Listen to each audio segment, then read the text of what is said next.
Mabilis na nag-viral sa social media ang CCTV footage na ito. Sa video, makikita ang isang aso sa kalsada na halos di makagalaw dahil sa injury. Ang tumulong sa kanya, ang dalawang aso niyang kaibigan. Sinubukan ng mga aso na hilain ang injured nilang kasama. Habang umiiwas sa mga nagdaraang sasakyan,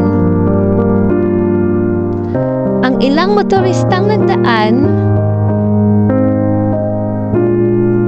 iniwasan ng mga aso.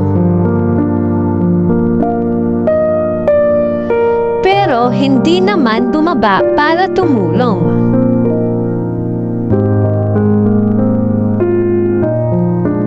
Inabot ng mahigit 3 minuto bago nahila ang mga aso ang kanilang kaibigan sa gilid. Nangyari ito sa Jiangsu, China.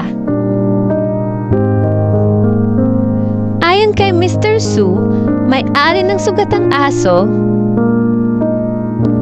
nakalabas ang kanyang alaga nang di niya namamalayan. Nabundol daw ito ng isang kotse. Pero hindi man lang hinintuan ng driver. Ang nagligtas sa aso ay mga stray o palaboy. Nang makita ng may-ari ang sinapit ng kanyang alaga, agad niya itong itinakbo sa veterinaryo. Mabuti na lang, minor injuries lang ang sinapit ng aso. Patuloy itong nagre-recover.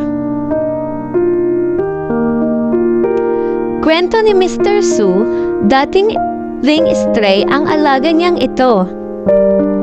Inadapt niya ang aso, 6 na buwan na ang nakakalipas.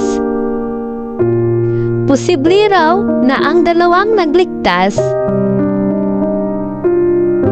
Plano ngayon ni Mr. Su na ampunin ang dalawang hero dogs at bigyan ng mga ito ng komportableng tahanan.